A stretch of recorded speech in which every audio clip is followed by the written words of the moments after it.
ನಮಸ್ಕಾರ. ಹೊಸ ಅಪ್ಡೇಟ್ ಬಂದಿದೆ. ಎಲೆಕ್ಷನ್ ಕಮಿಷನ್ ಕಡೆಯಿಂದ ಎಸ್ಐಆರ್ ಪ್ರಕ್ರಿಯೆ ಏನ್ ನಡೀತಾ ಇದೆ ಅಲ್ವಾ? ಸೊ ಆಗಸ್ಟ್ 8ಗೆ ಇರುವಂತಹ ಎನ್ಯುಮರೇಷನ್ ಫಾರ್ಮ್ ಸಲ್ಲಿಕೆ ಡೇಟ್ ಅನ್ನ ಆಗಸ್ಟ್ 17ಗೆ ಎಕ್ಸ್ಟೆಂಡ್ ಮಾಡಿದ್ದಾರೆ. ಸೊ ಇನ್ನೂ ಹೆಚ್ಚುವರಿ 9 ದಿನಗಳ ಕಾಲ ನಿಮ್ಗೆ ಸಮಯ ಇರುತ್ತೆ. ಸೊ ಇದನ್ನ ಯಾಕೆ ಎಕ್ಸ್ಟೆಂಡ್ ಮಾಡಿದ್ದಾರೆ ಅಂದ್ರೆ ಈಗಾಗಲೇ ಎಲೆಕ್ಷನ್ ಕಮಿಷನ್ ಅವರು ASDDO ಲಿಸ್ಟ್ ನ ರಿಲೀಸ್ ಮಾಡಿದ್ದಾರೆ. ಸೊ ಅದರಲ್ಲಿ 1 ಕೋಟಿಗೂ ಹೆಚ್ಚು ಜನರ ಹೆಸರನ್ನ ಆಡ್ ಮಾಡಿದ್ದಾರೆ. ಸೊ ಅದು ಯಾಕೆ ಅಂತಂದ್ರೆ ಅಬ್ಸೆಂಟ್ ಆಗಿರುವವರು ಅಂದ್ರೆ BLOಗಳು ನಿಮ್ಮ ಮನೆಗೆ ರೀಚ್ ಆದಾಗ ನೀವು 3 ಬಾರಿ ಹೋದಾಗ್ಲೂ ಕೂಡ ನೀವು ಅದರಲ್ಲಿ ಸಿಕ್ಕಿಲ್ಲ ಅಂದಾಗ ಅದನ್ನ ಆಬ್ಸೆಂಟ್ ಅಂತ ಹಾಕಿರ್ತಾರೆ. ಮತ್ತೆ ಶಿಫ್ಟ್ ಆಗಿರುವವರು ನಿಮ್ಮ ಊರಿನ ಅಡ್ರೆಸ್ ಅಲ್ಲಿ ನಿಮ್ಮ ವೋಟರ್ ಲಿಸ್ಟ್ ಇದ್ದು ನೀವು ಬೇರೆ ಕಡೆ ಶಿಫ್ಟ್ ಆಗಿದ್ದು ಅದನ್ನ ನೀವು ಅಪ್ಡೇಟ್ ಮಾಡ್ಕೊಂಡಿಲ್ದಿರೋರು ಶಿಫ್ಟೆಡ್ ಅನ್ನೋ ಕೆಟಗರಿಯಲ್ಲಿ ಆಡ್ ಮಾಡಿದ್ದಾರೆ.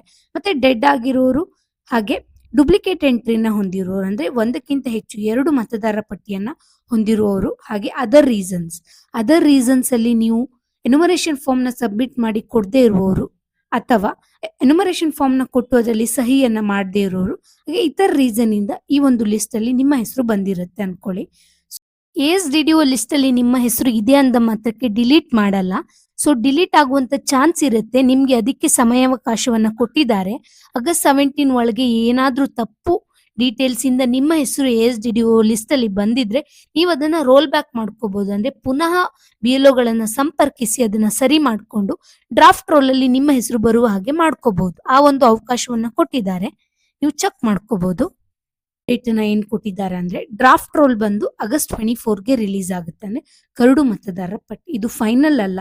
ಆಗಸ್ಟ್ 24 ಇಂದ ಸೆಪ್ಟೆಂಬರ್ 23 ತನಕ ನಿಮ್ಗೆ ಕ್ಲೇಮ್ಸ್ ಮತ್ತೆ ಆಬ್ಜೆಕ್ಷನ್ಗೆ 1 ತಿಂಗಳ ಕಾಲ ಕಾಲಾವಕಾಶವನ್ನ ಕೊಟ್ಟಿರ್ತಾರೆ. ಹೆಸರನ್ನ ಅಪ್ಡೇಟ್ ಮಾಡಬೇಕು ಅಥವಾ ಸೇರಿಸಬೇಕು ಅಥವಾ ತಪ್ಪಾಗಿದ್ದು ಚೇಂಜಸ್ ಮಾಡ್ಕೋಬೇಕು, ನಿಮ್ಗೆ ಯಾವುದೇ ರೀತಿ ಆಕ್ಷೇಪಣೆ ಇದ್ದು ಅದನ್ನ ಮತ್ತೆ ನಿಮ್ಗೆ 2002 ವೋಟರ್ ಲಿಸ್ಟ್ ಅಲ್ಲಿ ನಿಮ್ಮ ಹೆಸರು ಇಲ್ಲದೆ ಇದ್ದು ನೀವು ಕೇವಲ ನಿಮ್ಮ ಹೆಸರನ್ನ ಮಾತ್ರ ಫಿಲ್ ಮಾಡಿ ಸಬ್ಮಿಟ್ ಮಾಡಿರ್ತೀರಲ್ವಾ, ಅಂತವರು ನೀವು BLOಗಳು ಕೇಳುವಂತಹ ನೋಟಿಸ್ ಬಂದಿರುತ್ತಲ್ವಾ ನಿಮ್ಗೆ ಯಾವ್ದಾದ್ರು ಒಂದು ಡಾಕ್ಯುಮೆಂಟ್ ಅನ್ನ ನೀವು ಸಬ್ಮಿಟ್ ಮಾಡಿ ಕೊಡ್ಬೇಕು. ಸೊ ಈಗ ನಾನು ASDDO ಲಿಸ್ಟ್ ಅಲ್ಲಿ ನಿಮ್ಮ ಹೆಸರು ಇದೆ ಅಂತ ಎಣಿಸೋಣ. ಸೊ ನಿಮ್ಮ ಹೆಸರು ಫಸ್ಟ್ ನೀವು ASDDO ಲಿಸ್ಟ್ ಬಗ್ಗೆ ನಾನು ಆಲ್ರೆಡಿ ವಿಡಿಯೋ ಮಾಡಿದ್ದೀನಿ ಯಾವ ರೀತಿ ಚೆಕ್ ಮಾಡಬೇಕು ಅಂತ. ಸೊ ನೀವು ಅದರಲ್ಲಿ ಹೋಗಿ ನಿಮ್ಮ ಡೀಟೇಲ್ಸ್ ನ ಚೆಕ್ ಮಾಡ್ಕೊಳ್ಳಿ. ಇನ್ ಕೇಸ್ ನಿಮ್ಮ ಹೆಸರು ASDDO ಲಿಸ್ಟ್ ಅಲ್ಲಿ ಇದ್ರೆ ಯಾವ ಕಾರಣ ಅಂತ ಫಸ್ಟ್ ತಿಳ್ಕೊಳ್ಳಿ.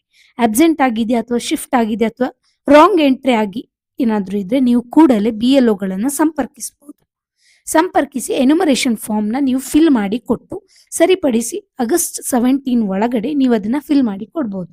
ಇನ್ ಕೇಸ್ ನೀವು ಆಬ್ಸೆಂಟ್ ಅಂತ ಕೊಟ್ಟಿದ್ದು ಇನ್ ಕೇಸ್ ನೀವು BLOಗಳನ್ನ ಸಂಪರ್ಕಿಸಿ ನಾವು ಈ ಒಂದು ಅಡ್ರೆಸ್ ಅಲ್ಲಿ ಇರ್ಲಿಲ್ಲ ಈಗ ಇದೀವಿ ಅಂತ ಹೇಳಿ ನೀವು ಅಪ್ಡೇಟ್ ಅನ್ನ ಕೊಟ್ಟು ಎನ್ಯುಮರೇಷನ್ ಫಾರ್ಮ್ ನ ಫಿಲ್ ಮಾಡಿ ಕೂಡ ಅವರು ಪುನಃ ಅದನ್ನ ಅಪ್ಲೋಡ್ ಮಾಡಬಹುದು. ಆಗಸ್ಟ್ 17 ಒಳಗಡೆ ನಿಮ್ಗೆ ಸಮಯ ಇದೆ. ನೆಕ್ಸ್ಟ್ ಇನ್ ಕೇಸ್ ನೀವು ಪರ್ಮನೆಂಟ್ಲಿ ಶಿಫ್ಟೆಡ್ ಆಗಿದ್ದು ಆಗಸ್ಟ್ 24ಗೆ ರಿಲೀಸ್ ಆಗುವಂತಹ ಡ್ರಾಫ್ಟ್ ರೋಲ್ ಅಲ್ಲಿ ನಿಮ್ಮ ಹೆಸರು ಬಂದಿಲ್ಲ ಅಂದ್ರೂ ಕೂಡ ನಿಮ್ಗೆ 1 ತಿಂಗಳ ಕಾಲ ಸಮಯಾವಕಾಶ ಇದೆ. ಅದರಲ್ಲಿ ನೀವು ಏನ್ ಮಾಡ್ಬೇಕು ಅಂದ್ರೆ ಫಾರ್ಮ್ 6 ಅನ್ನ ಪುನಃ ಸಬ್ಮಿಟ್ ಮಾಡ್ಬೇಕು ಹೊಸದಾಗಿ. ಸೊ ನೀವು ಯಾವ ಅಡ್ರೆಸ್ ಅಲ್ಲಿ ಶಿಫ್ಟ್ ಆಗಿದ್ದೀರಲ್ವಾ ಆ ಅಡ್ರೆಸ್ಗೆ ಹೊಸದಾಗಿ ಅರ್ಜಿಯನ್ನ ಸಲ್ಲಿಸಿದ್ರೆ ನಿಮ್ಮ ಹೆಸರು ವೋಟರ್ ಲಿಸ್ಟ್ ಇಂದ ತೆಗಿಯಲ್ಲ. ಸೊ ಅಕ್ಟೋಬರ್ 27ಗೆ ರಿಲೀಸ್ ಆಗುವಂತ final electoral roll voter list details ಏನಿದೆ ಅಲ್ವಾ ಅದರಲ್ಲಿ ಖಂಡಿತವಾಗಿಯೂ ನಿಮ್ಮ ಹೆಸರು ಬರುತ್ತೆ. ನೀವು ಫಾರ್ಮ್ 6 ಅನ್ನ ಸಬ್ಮಿಟ್ ಮಾಡಿ ಕೊಡ್ಬೇಕು. ಪರ್ಮನೆಂಟ್ಲಿ ಶಿಫ್ಟ್ ಆಗಿದ್ದೀರಾ ಅಂತ ಹೇಳಿ ಹೊಸದಾಗಿ ಅರ್ಜಿಯನ್ನ ಸಲ್ಲಿಸಬೇಕಾಗ್ತದೆ. ಸೊ ಇದರಲ್ಲಿ ನಿಮ್ಗೆ ಯಾವುದೇ ರೀತಿ ಡೌಟ್ ಇದ್ರೂ ಕೂಡ ಇನ್ ಕೇಸ್ ತಪ್ಪಾಗಿ ನಿಮ್ಮ ಹೆಸರು ಲಿಸ್ಟ್ ಅಲ್ಲಿ ಬಂದಿದ್ರು ಕೂಡ ಅಂತಹ ಸಂದರ್ಭದಲ್ಲಿ ನೀವು BLOಗಳನ್ನ ಕಾಂಟ್ಯಾಕ್ಟ್ ಮಾಡಬಹುದು. ಸೊ BLOಗಳನ್ನ ನೀವು ಆನ್ಲೈನ್ ಅಲ್ಲಿ ಕೂಡ ಅವರ ನಂಬರ್ ಅವೈಲೇಬಲ್ ಇದೆ, ವೋಟರ್ ಲಿಸ್ಟ್ ಅಲ್ಲಿ ಹೋಗಿ ಚೆಕ್ ಮಾಡ್ಕೋಬಹುದು. ಅಥವಾ ನಿಮ್ಗೆ ಕೊಟ್ಟಿರುವಂತ ಎನ್ಯುಮರೇಷನ್ ಫಾರ್ಮ್ ನ ಇನ್ನೊಂದು ಕಾಪಿ ಇದೆ ಅಲ್ವಾ ಅದರಲ್ಲಿ ಕೂಡ ಟಾಪ್ ಅಲ್ಲಿ ಅವರ ಫೋನ್ ನಂಬರ್ ಕೂಡ ಇರುತ್ತೆ. ಅವರಿಗೆ ಕಾಲ್ ಮಾಡಿ ನೀವು ಇನ್ಫಾರ್ಮೇಶನ್ ನ ತಿಳ್ಕೊಳ್ಬಹುದು ಇದರಲ್ಲಿ ನಿಮ್ಗೆ ಯಾವುದೇ ಡೌಟ್ ಇದ್ರೆ ಆಯ್ತಾ. ಸೊ ನೆಕ್ಸ್ಟ್ ನೀವ್ ಏನ್ ಮಾಡ್ಬೇಕು ಅಂದ್ರೆ ASDDO ಪಟ್ಟಿಯಲ್ಲಿ ನಿಮ್ಮ ಹೆಸರು ಇಲ್ಲ ಅಂದ್ರೆ ನೀವು 2002 ಲಿಸ್ಟ್ ಅಲ್ಲಿ ನಿಮ್ಮ ಹೆಸರು ಇಲ್ಲ ಅನ್ಕೊಳ್ಳೋಣ. ಸೊ ಆಗ ನಿಮ್ಗೆ ಎನ್ಯುಮರೇಷನ್ ಫಾರ್ಮ್ ಅಲ್ಲಿ ಬ್ಯಾಕ್ ಸೈಡ್ ಅಲ್ಲಿ ಕೊಟ್ಟಿರುವಂತಹ 12 ಡಾಕ್ಯುಮೆಂಟ್ಸ್ ಅಲ್ಲಿ ಯಾವ್ದಾದ್ರು ಒಂದು ಡಾಕ್ಯುಮೆಂಟ್ ನ ನೀವು ಎಲೆಕ್ಷನ್ ಕಮಿಷನ್ ಗೆ ಸಬ್ಮಿಟ್ ಮಾಡ್ಬೇಕಾಗ್ತದೆ. ಸೊ ಯಾಕಂದ್ರೆ 2002 SIR ಲಿಸ್ಟ್ ಅಲ್ಲಿ ನಿಮ್ಮ ಹೆಸರು ಇಲ್ಲ ಅಥವಾ ನಿಮ್ಮ ಪೇರೆಂಟ್ಸ್ ಹೆಸರು ಇಲ್ಲದ ಸಂದರ್ಭದಲ್ಲಿ ನೀವು ಕೇವಲ ನಿಮ್ಮ ಪರ್ಸನಲ್ ಡೀಟೇಲ್ಸ್ ಅನ್ನ ಮಾತ್ರ ಫಿಲ್ ಮಾಡಿ ಕೊಟ್ಟಿದ್ದಂತಹ ಸಂದರ್ಭದಲ್ಲಿ ನೀವು ಯಾವ್ದಾದ್ರು 12 ಡಾಕ್ಯುಮೆಂಟ್ಸ್ ಏನ್ ಕೊಟ್ಟಿದಾರಲ್ವಾ ವೋಟರ್ ಲಿಸ್ಟ್ ಅಲ್ಲಿ ಸೊ ಆ ಡಾಕ್ಯುಮೆಂಟ್ ಅಲ್ಲಿ ಯಾವ್ದಾದ್ರು ಒಂದು ಡಾಕ್ಯುಮೆಂಟ್ ನ ಎನ್ಯುಮರೇಷನ್ ಫಾರ್ಮ್ ನ ಹಿಂದ್ಗಡೆ ಕೊಟ್ಟಿದಾರಲ್ವಾ ನೀವು ಇಲ್ಲಿ ನೋಡಬಹುದು. ಸೊ ನಿಮ್ಮ ಹೆಸರು ಪಟ್ಟಿಯಲ್ಲಿ ಇಲ್ಲ ಅಂತ ಆದಾಗ 2002 ಲಿಸ್ಟ್ ಅಲ್ಲಿ ಸೊ ಅಂತ ಸಂದರ್ಭದಲ್ಲಿ ನೀವು ಯಾವ್ದಾದ್ರು 12 ಡಾಕ್ಯುಮೆಂಟ್ಸ್ ಅಲ್ಲಿ ಒಂದು ಡಾಕ್ಯುಮೆಂಟ್ ಅನ್ನ ನೀವು ಸಬ್ಮಿಟ್ ಮಾಡಿ ಅದು ನಿಮಗೆ 1 ತಿಂಗಳ ಕಾಲ ಕಾಲಾವಕಾಶ ಇರುತ್ತೆ. ಸೊ ಆಗಸ್ಟ್ 24 ಏನು ಡ್ರಾಫ್ಟ್ ರೋಲ್ ರಿಲೀಸ್ ಆಗುತ್ತಲ್ವ ಅದರಲ್ಲಿ ನಿಮ್ಮ ಹೆಸರು ಇರುತ್ತೆ.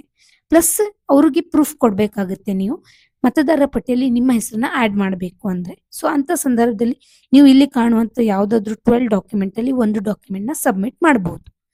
ನೆಕ್ಸ್ಟ್ ಇವಾಗ ಎನ್ಯುಮರೇಷನ್ ಫಾರ್ಮ್ ಕೊಡಲಿಕ್ಕೆ ಆಗಸ್ಟ್ 17 ತನಕ ನಿಮಗೆ ಡೇಟ್ ಕೊಟ್ಟಿದ್ದಾರಲ್ವಾ.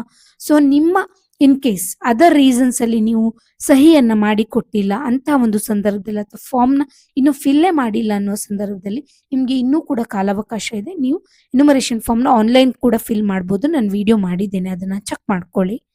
ಮತ್ತೆ ಹೊಸದಾಗಿ ನೀವು ವೋಟರ್ ಐ ಡಿಗೆ ಹೆಸರನ್ನ ನೋಂದಣಿ ಮಾಡಬೇಕು, ವೋಟರ್ ಐ ಡಿಯನ್ನ ಸೇರ್ಪಡೆ ಮಾಡ್ಕೋಬೇಕು ಅಂತಂದ್ರೆ ನೀವು ಅಕ್ಟೋಬರ್ 1, 2026 ಒಳಗಡೆ ನೀವು 18 ವರ್ಷ ತುಂಬಿದ್ರೆ ನೀವು ಹೊಸ ವೋಟರ್ ಐ ಡಿಗೆ ಅಪ್ಲೈಯನ್ನು ಮಾಡಬಹುದಾಗಿದೆ. ಸೊ ಫಾರ್ಮ್ 6 ಫಿಲ್ ಮಾಡಿ ನೀವು ಹೊಸ ಅರ್ಜಿಯನ್ನು ಸಲ್ಲಿಸಬಹುದು. ಇದು ಆನ್ಲೈನಲ್ಲಿ ಕೂಡ ನೀವು ಅರ್ಜಿಯನ್ನು ಸಲ್ಲಿಸಬಹುದು ಅಥವಾ BLOಗಳು ಇನ್ನೇನು ಆಗಸ್ಟ್ 17 ತನಕ ನಿಮಗೆ ಡೇಟ್ ಕೊಟ್ಟಿದ್ದಾರಲ್ಲ ಎನ್ಯುಮರೇಷನ್ ಫಾರ್ಮ್ಗೆ, ಅವ್ರ ಹತ್ರ ಕೂಡ ಫಾರ್ಮ್ 6 ಇರುತ್ತೆ. ಅದನ್ನ ತಗೊಂಡು ನೀವು ಆಫ್ಲೈನಲ್ಲಿ ಫಿಲ್ ಮಾಡಿ ಕೂಡ ಅವರಿಗೆ ಕೊಡ್ಬೋದು. ಅದರಲ್ಲಿ ಡೇಟ್ ಆಫ್ ಬರ್ತ್ಗೆ ಬೇಕಾಗಿರುವಂಥ ಪ್ರೂಫು, ಹಾಗೆಯೇ ನೀವು ಎಲ್ಲಿ ವಾಸವಾಗಿರ್ತೀರಾ ನೋಡಿ ರೆಸಿಡೆನ್ಷಿಯಲ್ ಅಡ್ರೆಸ್ ಏನಿದೆ ಅದರ ಡಾಕ್ಯುಮೆಂಟ್ ಪ್ರೂಫನ್ನು ನೀವು ಸಬ್ಮಿಟ್ ಮಾಡಬೇಕಾಗುತ್ತೆ.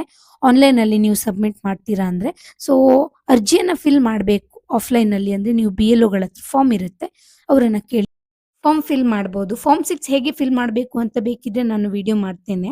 ಇದರಲ್ಲಿ ನಿಮಗೆ ಯಾವುದೇ ರೀತಿ ಡೌಟ್ ಇದ್ರೆ ನೀವು ಕಮೆಂಟ್ ಮಾಡಿ. ಈ ವಿಡಿಯೋ ನಿಮಗೆ ಹೆಲ್ಪ್ ಆಗಿದೆ ಅಂತ ನಾನು ಭಾವಿಸ್ತೇನೆ. Thank you.